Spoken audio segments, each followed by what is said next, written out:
Hey, you guys, let's talk about World War One. So, first, before we even talk about the war, I want to talk about some of the underlying issues. All right, so these underlying issues we are going to call the main causes of World War One because it's a nice little easy mnemonic device for remembering what was going on before the war. All right. So, main means militarism, alliances, imperialism, and nationalism. So, like I said, this is all stuff that's going on before the war actually starts. And it's stuff that's kind of happening under the surface. So, if you've ever watched, if you're old like me, you might have watched the Coyote and Roadrunner cartoons. And so the Coyote in it, he always has this super long wick for his dynamite. So he lights it in one place, and the dynamite is supposed to explode way far away from him. Now, it never does. It always ends up exploding in his face. But that's really kind of what happens with World War One too. Everything kind of explodes in everybody's face. But I think of these main causes as that long wick. All right, you light it, it starts burning, but nothing's actually exploded yet. Nothing is actually happening, but it's help leading us to that explosion. All right. So militarism is what it sounds like. It's building up our militaries, building up our stuff, like guns, like standing armies, things like that. So this is happening during the Second Industrial Revolution. And the Industrial Revolution meant that we could produce more stuff, like guns. So the world ends up being in kind of an arms race. We have people producing more and more guns, and so other guys will look at the other country and then be like, oh my gosh, they're producing a whole lot of guns. We better make more than them. And then when we make more guns than them, we feel really patriotic. We're like, yeah, our country is the best country. We got the most guns. Then the other guys are looking at us and they're like, why did they make more guns than us? They must be trying to fight. And so they make even more guns. So we end up really patriotic, but we're also really suspicious about everybody else. All right. So then we've got alliances. So everybody wants to protect themselves because remember, they're super suspicious. They think something's going on. They want to make sure that they have the most guns, but also if you can't have the most guns, or even if you do have the most guns, you want to have friends too. You want to have allies. And so there are two main alliances that we're going to see built during this time. The first one is called the Triple Alliance. The Triple Alliance includes Germany, Italy, and Austria-Hungary. These guys are, interestingly, all newer countries. This is coming out of a period called unification in European history. And so these guys kind of all ally with each other. And you're also going to see the Triple Entente. The Triple Entente is France, Britain, and Russia. So both of these groups are allies. Okay. We're also, though, going to see some secret alliances. The biggest secret alliance that we're going to see is between Serbia, and the Serbians are actually not a country. The Serbians and the Russians are going to be secretly allied. We're not going to tell anybody about that. And we'll see where that has a tremendous effect on the starting of World War I in just a couple minutes. Then we've got imperialism. So we already talked about imperialism, right? We talked about how it was kind of like Manifest Destiny. You're going, you're making some colonies, you're making some money off of those colonies, right? Well, that is on a global scale, this imperialism that we're talking about. European powers need new markets for goods. They need new raw materials to make those goods. And so they're going to scramble to civilize, quote unquote, places like Africa because the whole slavery deal hadn't worked out. And so now we're going to go into Africa. So we are actually going to see, and you can see a little bit in this map, we are basically going to go in and just divvy up Africa, and give it to a bunch of different places. You can see here the independent, you've got like what, one, two, there are only a couple of them. There are only a couple of independent areas in Africa. So we're going to see that going on, and people are going to start to fight over who has the most and where it is and who has the best stuff. We're also going to see the emergence of something called nationalism. Nationalism is the devotion to the interest and culture of your own nation. All right, so something that you need to understand, a country and a nation are not necessarily the same thing. Okay, you can be a nation and not be your own independent country. The best example, the one that people know the most about typically, is Jews. So the Jews now have Israel, but that's something that doesn't come into place until after World War II. Pretty much for all of history, the Jews have been a nation, but they haven't had a homeland. And so that's what you're going to see happening during this period. You have a lot of different groups, a lot of different nationalities who don't have their own independent country, but they want their independence. Specifically, these guys, the Serbians, they're really going to want their independence. Something that you see as a result of nationalism is you love your own nation, you love your own culture, but a lot of the time you do it by hating others and thinking that you are culturally superior. All right, so those are our main causes, our underlying issues, right, for World War I. Now, though, I want to talk about the spark that makes everything happen. Here's the thing, you guys. Usually, when countries are about to go to war, we know that it's about to happen. We usually know that we're about to have a war happen, and we usually know when it's about to end. World War I was pretty unexpected. It came as a shock to pretty much everybody. And one of the reasons for that is because, remember, that secret alliance that we talked about between Serbia and Russia. So what happened? Serbia, the Serbians, remember, these guys are a nation, but not a country. So they wanted independence. They wanted to be their own country.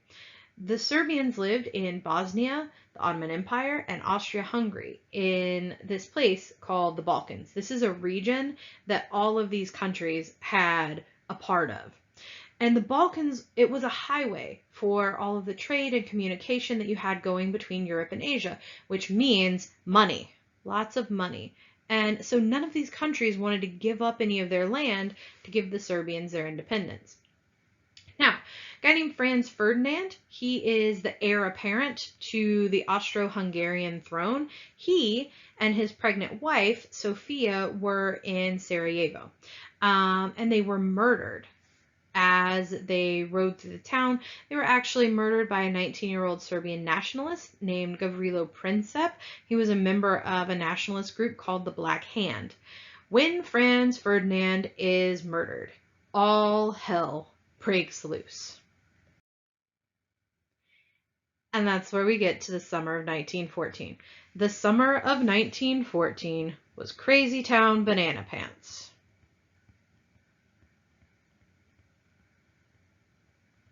So, you do not have to memorize all of the things that were going on in the summer of 1914, because it's a lot. But one thing that I want you to understand is, if you've ever heard of the snowball effect, this is a perfect example of the snowball effect. So Franz Ferdinand is assassinated, right? When he's assassinated, the Austrians, because remember, he's Austro-Hungarian heir apparent, they blame the Serbians. Rightfully so. A Serbian nationalist group murdered Franz Ferdinand. So they're like, hey, no, don't do that. And so Austria is going to give Serbia an ultimatum. They're going to be like, okay, you have to turn over that guy that killed our guy, or we finna fight.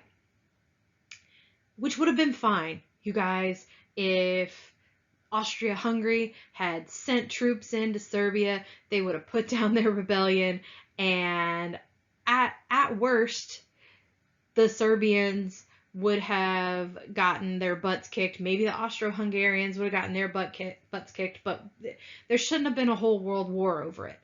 This, though, this is where things get wonky. You have that alliance between Russia and Serbia that nobody knew about.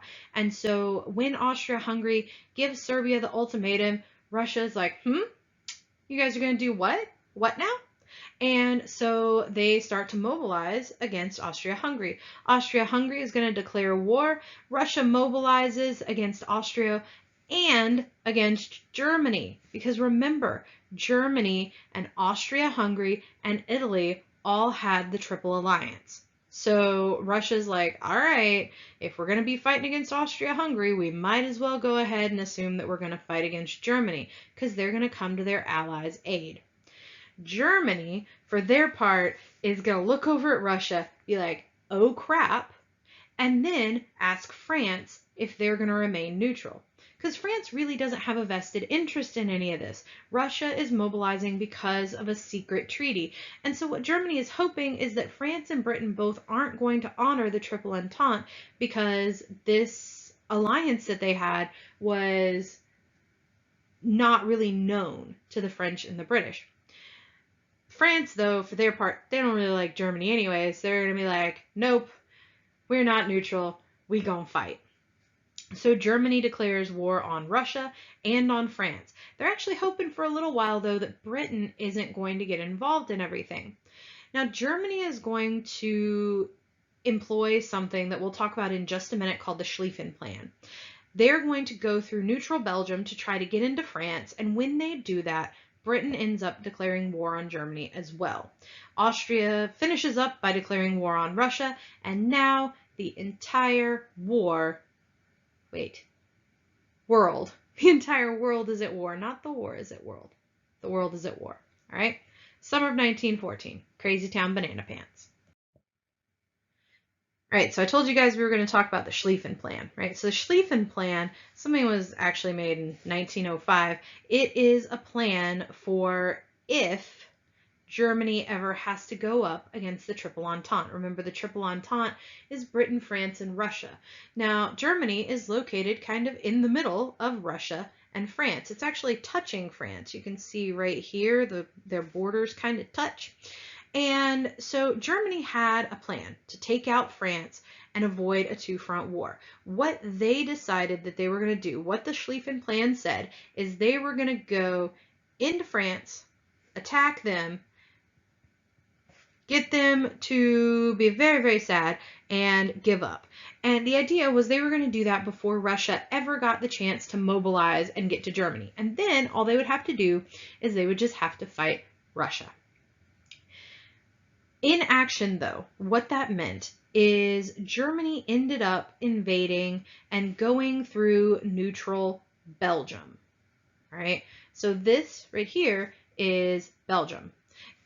This area that I circled before where France and Germany touch, that's exactly where the French would expect the Germans to come from, right? So they can't go there. They end up going through Belgium because it's a neutral territory. The German defense to that is we weren't fighting with them. We were just taking a nice leisurely stroll through the country to get to France. As far as France was concerned, though, they were violating the neutrality of Belgium. And Britain is going to agree with that. Britain gets very angry and they get involved in the war too. That's an angry face. Now, most of the war ends up being a stalemate, thanks to the advent of something called trench warfare. Trench warfare is basically building a bunch of ditches and fighting each other from those ditches. Here's the thing, you guys. Modern warfare technology had grown by leaps and bounds since our last major war, but military strategy hadn't. Military strategy was essentially we line up in two lines and we face each other and we fight each other like civilized gentlemen. Well, you can't do that with machine guns because then everybody's just dead. So we dig ditches and hope for the best. And it doesn't work out all that well. Neither side is going to gain more than 10 miles in over 2 years of fighting. And both of them are going to try to use new technologies like tanks and U-boats, which are submarines. We're going to try to use those to break that stalemate. Another thing, while I have this map up real quick, I want to talk about is Italy. So Italy starts out on the side of the Central Powers. So these guys are the Central Powers. Britain, France, Russia, and later on the United States are going to be the Allies.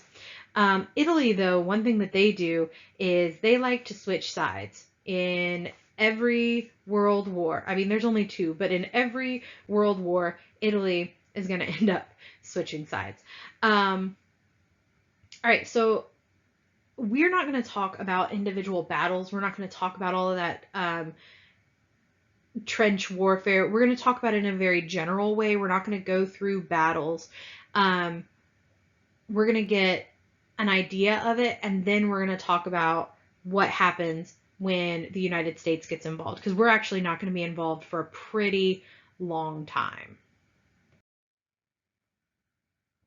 All right, so this is an example of what you would see with trenches. So this is one side of the lines. So right here, this is an area called no man's land. This is kind of the in-between. This could be several feet. It could be as long as like a mile long, and you would have a mirroring trench on the other side for the other guys, right? So you'd have your frontline trenches, you'd have a support trench. Notice that you have these dugouts. This is where people are going to be sleeping. You're going to have machine gun turrets. You're going to have lots of barbed wire. Right here is where all of our barbed wire would go. This is so that people couldn't dig and tunnel through. This barbed wire would go super, super deep. So that it was really hard to get over, but you also couldn't get under. This is a picture from some of the dugouts. This is what people that were fighting in the trenches had to deal with. You had to keep everything with you at all times, had to keep it on your back. So everything that you had to be able to be easily carried. You also were basically living in ditches. So there was rain, there were bugs, there were rats. There's something called trench foot that's really, really, really disgusting. If your feet are in standing water for too long, they'll start to swell up. They'll take on that water, and usually you could burst it to relieve the fluid. Either you'd get an infection or you'd end up back on the front lines. Lots and lots of people had their feet amputated because of this. There's also something that we see in World War I for the very first time, something called shell shock. And it has to do with the long-term effects of being in the trenches, living in the trenches, having that ongoing stress, that ongoing trauma. Today, we would classify it as a kind of post-traumatic stress disorder, but we didn't really know what it was then. So not only are people living in horrible conditions for months and months and months, these guys are outside living in these trenches, but they're also having a huge psychological impact on these people who are fighting. This is no man's land, this Diana. Is actually, no man can cross it, all right? This battalion has been here for nearly a year, and they barely gained an inch.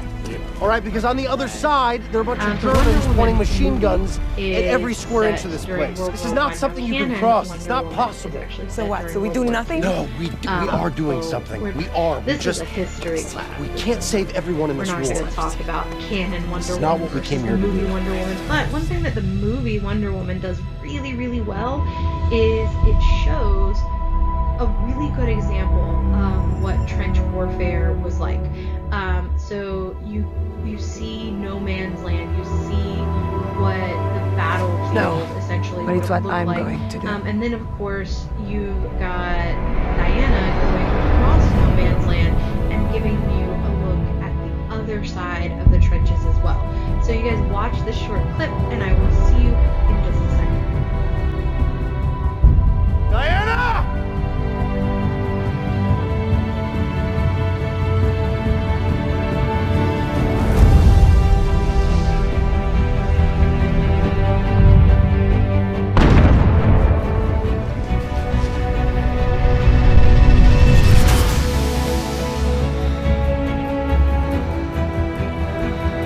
What the bloody hell's he playing at?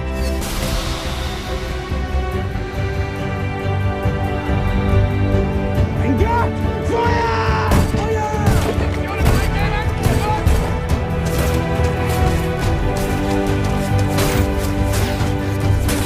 She's taking all the fire. Let's go!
Stay here. I'll go ahead.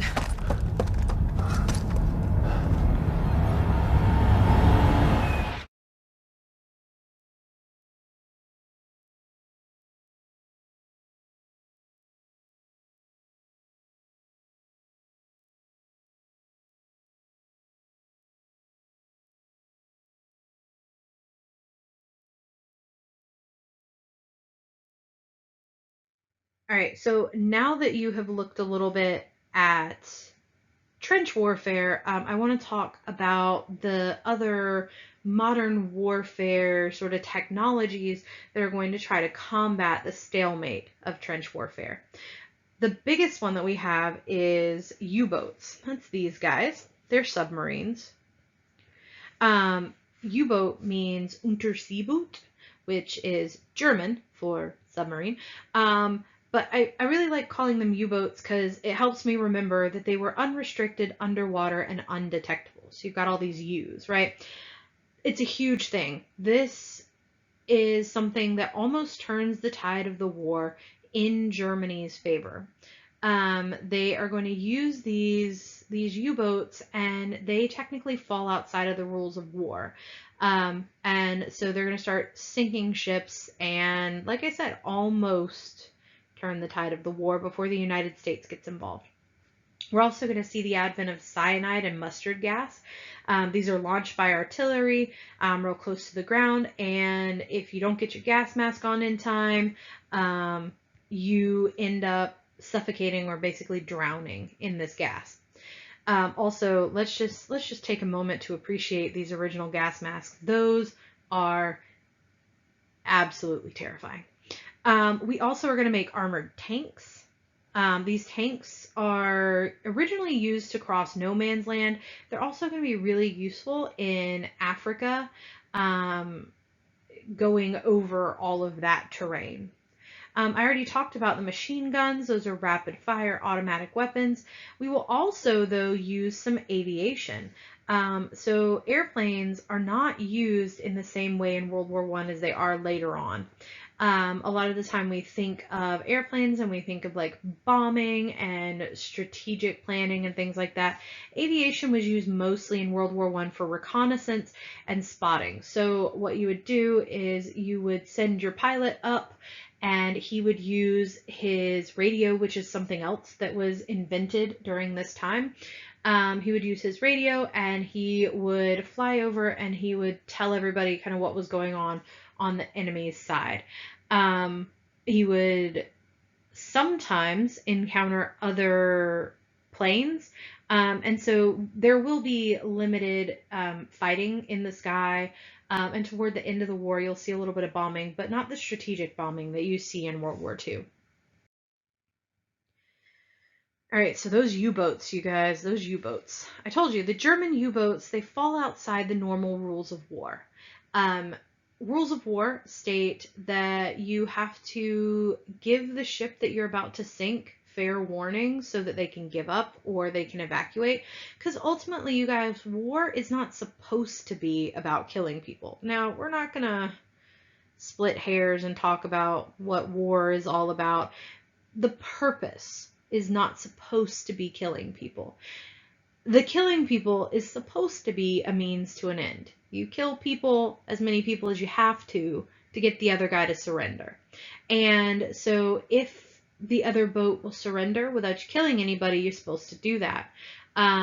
If they want to get away and let you blow up all of their supplies, you're supposed to do that, right? So you can't do that with a submarine. The submarine would have to come up above water where it's very, very vulnerable and be like, hey guys, if you give us like 30 to 45 minutes to resubmerge, we're gonna blow you up. So it wasn't practicable for the submarines to give warning. And so nobody really says anything about that because they're not actively sinking passenger ships. Eventually, though, they do. The Lusitania gets sunk. Now, in fairness to the Germans, they sink the Lusitania because they're like, yeah, it's a passenger ship, but they're definitely bringing guns to sell. And it was found out that yeah, there were arms on board. But they sink this passenger ship, and everybody is so mad, you guys, because the passengers, citizens, like civilians, didn't sign up for war, but they get killed. And that's where things start to go downhill. The Lusitania is sunk, the Arabic is sunk. Everybody's really mad, especially the United States, because there were some American passengers on the Lusitania. And we don't like it when you kill our people. We weren't involved in the war. We were not happy about this. Now, Woodrow Wilson is president at the time, and when the Lusitania was sunk, he issued a sternly worded warning and was like, hey, stop that. Same thing with the Arabic. He was like, don't do that anymore. Germany, though, later on is going to torpedo the Sussex. Now, it doesn't sink, but it does kill 50, and the United States is very, very mad. And we are going to threaten to break off diplomatic relations. They're going to end up issuing the Sussex Pledge, and what that does is it keeps us from breaking off our diplomatic relations. It says that passenger ships wouldn't be targeted, merchant ships wouldn't be sunk until the presence of weapons was verified, and merchant ships wouldn't be sunk without the provision for the safety of passengers and crew. Essentially, the Sussex Pledge says, hey, guys, we're not going to sink stuff without letting the ship know, unless they are warships. problem with this is not practicable for Germany. They are trying to win the war. They signed the pledge because they don't want us involved. Woodrow Wilson is going to campaign in 1916 with the slogan, "He kept us out of the war." But pretty soon after, Germany is going to resume what's called unrestricted submarine warfare. They are going to say not only that they're going to sink any of the passenger ships that they want, but they're going to start sinking American ships as well. And they're hedging their bets on this one, you guys. All right, so after declaring unrestricted submarine warfare, Germany is going to kind of think they have this whole war thing in the bag.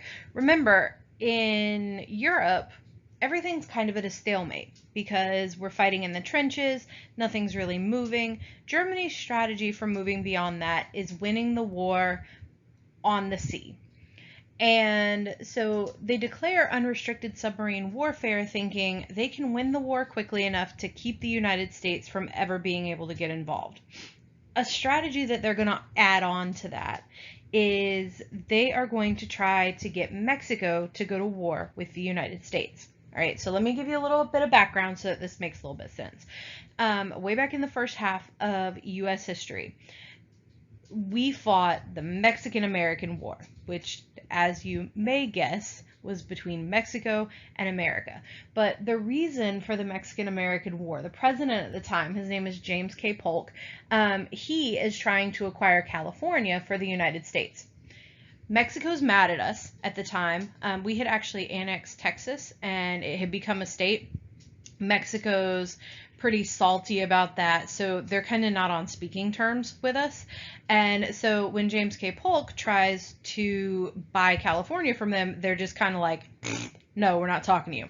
So they have this whole entire war. And at the end of it, the United States gets something called the Mexican Cession, which is officially acknowledging Texas as belonging to the United States, but it also gives us California, New Mexico, Arizona, places like that. So these sort of places. I just realized this is supposed to be in New Mexico. I could change that, but like then I'd have to start recording over again. It would be a whole thing. So just that means New Mexico. So we have all of this territory. Now it becomes states. Well, Mexico's still a little bit salty about that. It's been a while. It's, you know, the 19-teens by now. Mexico still remembers, okay? And so Germany is going to propose through a telegram called the Zimmerman Note, or sometimes the Zimmerman Telegram. They're going to propose that Mexico declare war on the United States. Germany could win the war in Europe, and then they would come over and they would help Mexico regain all of this lost territory. What happens, though, is when they send this telegram, it gets intercepted. And this is a really, really important aspect of World War I and of war in general. We're going to talk in World War II as well about the importance of having a code and how valuable keeping that code or breaking that code can be. All right, so the message is intercepted and the code is broken by Great Britain. When they break that code, they come and tattle to the United States and they're like, hey, look what Germany's trying to do. So now we're mad. Germany is trying to take advantage of us. They're trying to start a war in the United States, and we weren't doing anything. We were minding our own business. So once we realize that that's a thing, that's where we really don't have much of a choice but to become involved in this war. So we ended up declaring war on April 6, 1917. There are a few major reasons. One is that unrestricted submarine warfare. A lot of the time people mistakenly think that the United States got involved in World War I because of the sinking of the Lusitania. But remember, we've talked about a few major things that happened since the sinking of the Lusitania. Lusitania sunk, and then a bunch of other stuff is sunk. We're mad, but we're not involved yet. Unrestricted submarine warfare is declared after the Germans break the Sussex Pledge. We're still not involved. All right, so we're upset about unrestricted submarine warfare, but it takes a little bit more to get us involved. And one of those big things is the Zimmerman Note. All right, so we've got those two things. We've also got a couple other things going on that aren't necessarily the reasons that we declare war, but they are factors in us deciding to declare war when we do. One of those things that's happening is the Russian Revolution. All right, so remember, the Russians are on the side of the Allies, but our boy Woodrow Wilson used moral diplomacy. You guys remember that? So he had the idea of moral diplomacy. He thought that because the Russians had such a very different governmental and societal structure, that we shouldn't really be involved with those guys. And so that was one of his reasons for keeping out of the war. Well, there's this Russian Revolution going on. Russia ends up kind of having to pull back from the war. So as far as Wilson's concerned, that kind of opens the way for us to join with the other allies, with France and Britain. We also realized, though, that the United States, if we stepped in at this point, we wouldn't have to be involved in a war for a super long time. Most of it had been fought, but we could determine the conditions of peace. This could make us money. This could gain us territory. This could be beneficial for the United States. We're also, though, going to have an element of outrage, because we have to get the American public on board, right?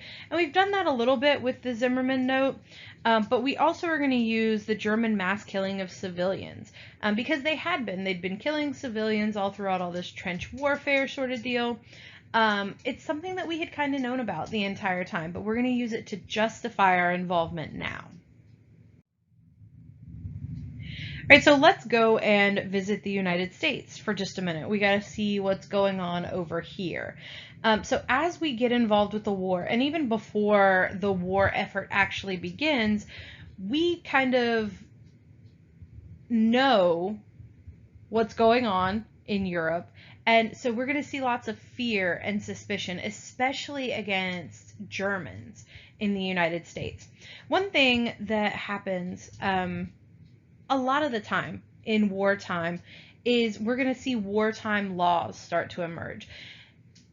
Generally speaking, we expect the government to protect us, right? But in order to get that protection, sometimes we have to give up some of our freedoms. So, for example, if you were around for 9/11, right after 9/11, we get the Patriot Acts. People give up some of their privacy so that we can track terrorists. Or even using the example of COVID-19 today, people have given up some of their freedoms with these shelter-in-place laws because the government is trying to protect us. Now, there's always two sides to that coin. Sometimes people think, hey, the government's trying to protect us. It's great. Sometimes people think, hey, the government is trying to take away our liberties. It's a very, very delicate balance between the two, okay? And that's why we're seeing right now people starting to protest the shelter-in-place orders when they think that they've gone too far. And I'm not going to comment one way or the other on what people should be doing or anything like that. I'm a historian. I look at things as they happen in the past, and I take what happens in the past to kind of figure out what's happening now. But I can tell you guys, the stuff that's happening now, it's happened before. People get antsy when too many of their freedoms are taken, and they start to protest. So let's look at this in the context of World War I. We have some wartime laws, and their idea is to repress dissent, to keep people from messing up the war effort, essentially. So you've got the Espionage Act. The Espionage Act says that you can't do anything that's going to harm the war effort. So you can't, espionage is talking about like spying, right? So you can't spy and give information to Germany, right? You can't do things that are blatantly going to hurt our war effort, because if you hurt our war effort, you're hurting our soldiers. And if you're hurting our war effort, you're hurting the United States as a whole, right? That one makes sense, okay? But then we're going to go on to the Sedition Act. The Sedition Act is where it gets a little bit dicey, you guys.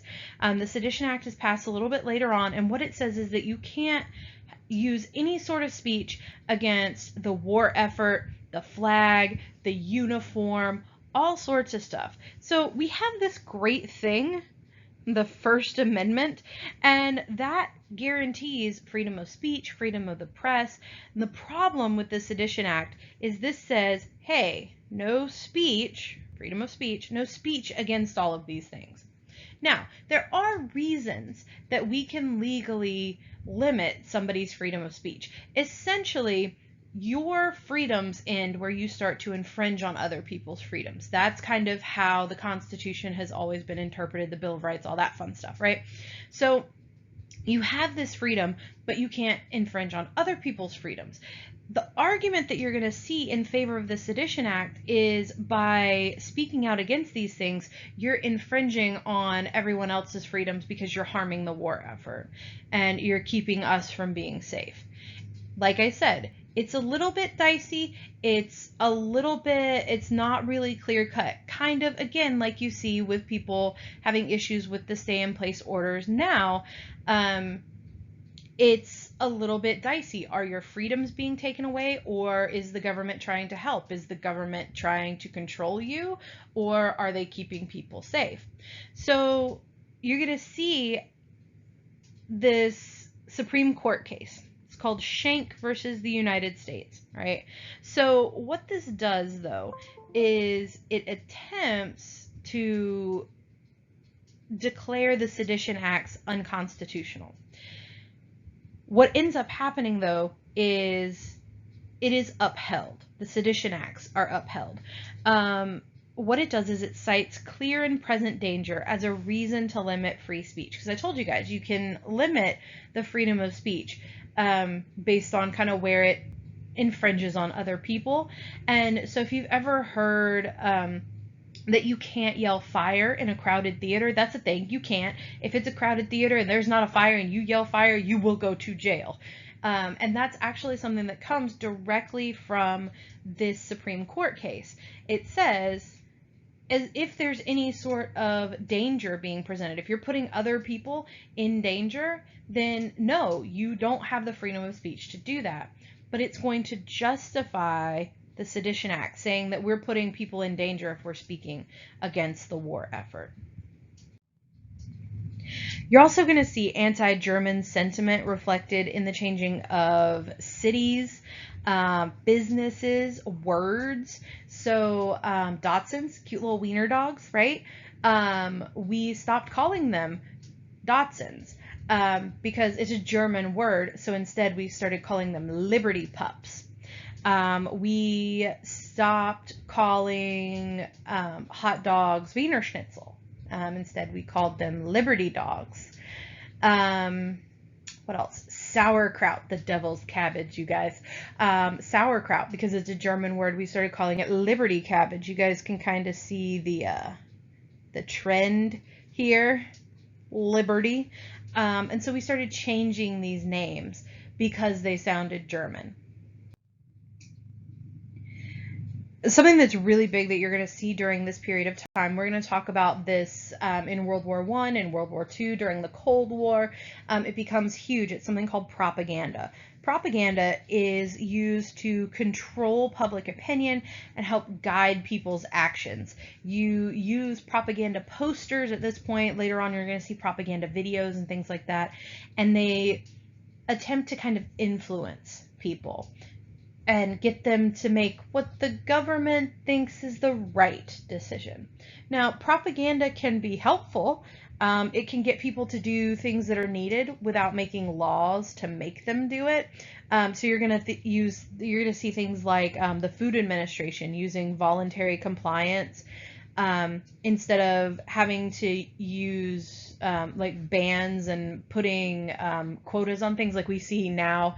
You have like the 1 pack of toilet paper limit at stores. Instead of doing that, propaganda was used to kind of make people only get the 1 pack because that's what the propaganda was saying, because that's what everybody was being kind of guided to do.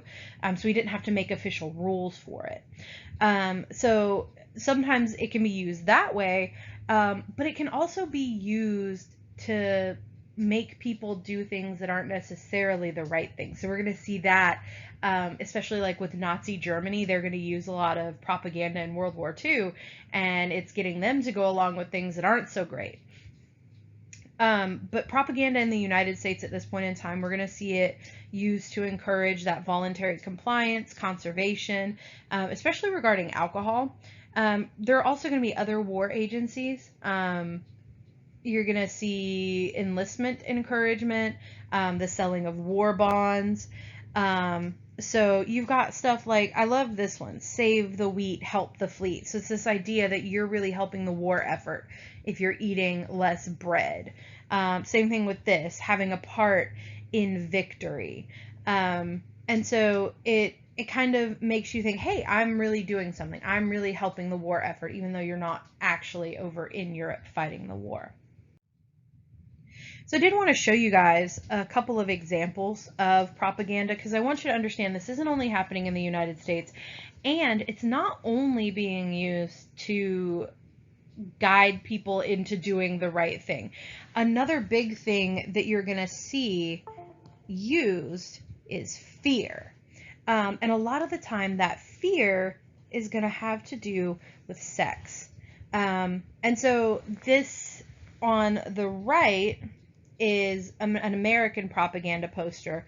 The other one is from a European country. This isn't Russian. I can't remember. I think this might be Polish. I can't remember. But either way, you can see it's not just the United States that's using this idea of fear, the idea of sex, the idea of especially rape. So, for example, in the one on the left, we've got the children being forced to watch their mother being groped, and who knows what's going to happen. You have in your mind like what you think is going to happen next. That inspires that fear. This one on the right, the American one, though, we see a lot of Lady Liberty being used. Lady Liberty, Statue of Liberty, her, that chick. We see a lot of her being used in propaganda posters. Another thing that we're going to see is the enemy being portrayed as an animal. A lot of the time a monkey or a big ape or something. And so we've got this on here, destroy this mad brute. And Lady Liberty's kind of tossed over his shoulder. You got a little bit of titty kind of hanging out there. And it's supposed to be that way. I'm not pointing it out because I'm being gross or anything. I'm pointing it out because you're supposed to see that. You're supposed to see that she is being disrobed. And you're supposed to kind of put that connotation in your mind that she's going to not just be kidnapped, but some bad things are going to happen to her, right? So around the time the United States is entering into the war, a lot of things are falling into place. Russia and Germany are going to sign the Treaty of Brest-Litovsk. I have no idea if I'm saying that right, but like those are the letters that are in there. I said all of them, it's fine. But they signed this treaty. Russia is out of the war. All right, so they're gone. There were revolutions going on in Austria-Hungary. So Austria-Hungary, out of the war. And the Ottoman Empire is going to surrender. So the Ottoman Empire, out of the war.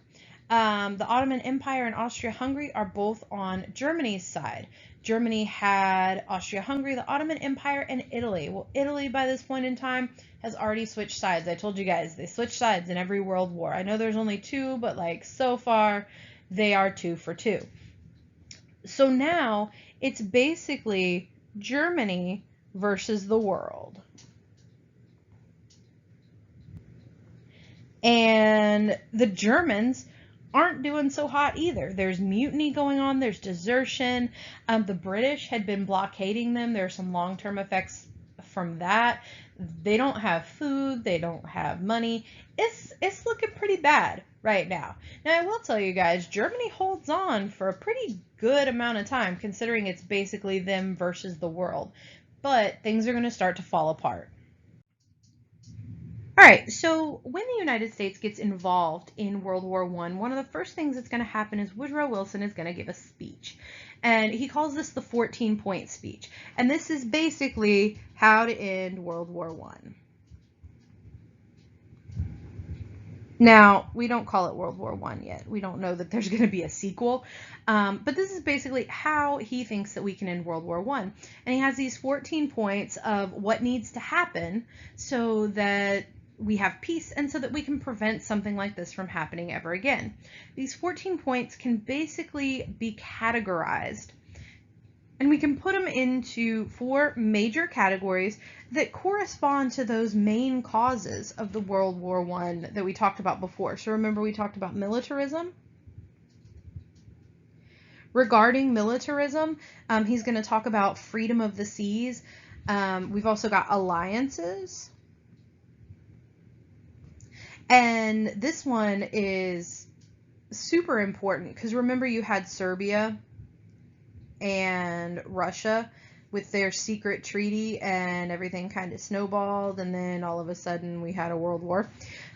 So we're going to abolish those secret treaties. And you've got imperialism. At the end of World War I, Wilson is going to suggest that we adjust our colonial claims. We're basically going to take everything that belonged to Germany. We're going to re-split everything up. And then you've got nationalism. And this one is going to take the bulk of Wilson's attention.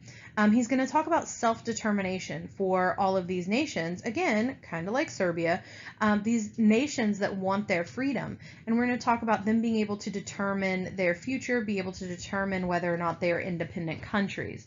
That way we can keep something like this from happening again. But one of the most important aspects of Wilson's 14 points to him was something called the League of Nations. The League of Nations is kind of like the prequel to the UN. Right, so if you guys, I can't spell the. If you guys have ever heard of the United Nations, this is kind of its predecessor. It's its non-functional predecessor. One of the reasons for that is Woodrow Wilson is going to be so obsessed with creating a League of Nations that he's going to kind of let all of his other 14 points fall by the wayside. He's going to give up a lot of what he's fighting for so that he can get this League of Nations. And the League of Nations, as a result, the way that it's set up isn't great. The United States is actually never going to join the League of Nations, and Germany isn't allowed to join the League of Nations. That's going to be really problematic. But his intention is good. He wants it to be a general association of nations formed under specific covenants for the purpose of affording mutual guarantees of political independence and territorial integrity to great and small states alike. Essentially, this is going to be something that makes sure that people aren't being taken advantage of, the countries aren't being taken advantage of. And they're going to act kind of as a mediator.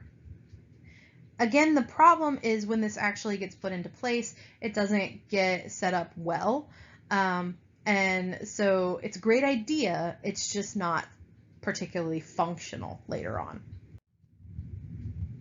All right, so those are Woodrow Wilson's ideas about ending World War I. Real quick, I do want to talk about these guys, the Harlem Hellfighters, because the role of African Americans in World War I and then later on in World War II are extremely significant. These guys are going to be segregated, all of them. So you have all black units. They're also, though, going to be declared unfit for duty. And what that means essentially is that they're going to be relegated to menial tasks like digging trenches or cleaning latrines, that's the bathrooms. All right, so they're not going to be sent to the front lines. And this is just a way of undermining any sort of black independence or any sort of power that they may have. Now you will see a couple of outliers to this, specifically the Harlem Hellfighters in World War I. The Harlem Hellfighters are actually kind of given to the French before the United States is involved. The Harlem Hellfighters are sent over, and what you're going to see is France and Britain, they're actually going to treat their quote-unquote colored troops a lot better than the United States does. So the Hellfighters are actually allowed to see combat, and they are pretty darn heroic. But here's the thing, you guys, once they're done fighting, once they have helped the Allies, once they've helped the United States, they come back to America. All of these guys, all of the African Americans, the 400,000 or so troops that are going to fight for the United States, they come back home, and they come back home to a segregated America who doesn't give them any sort of equality. They are still segregated. They're still seen as less than. And a lot of tension is going to result from this. So World War I, you get the end of that, and there's all this tension. World War II, we'll talk about later on, but at the end of World War II, it's much the same. And that is going to help contribute to the anger that leads first to the Civil Rights Movement and then to the Black Power movement.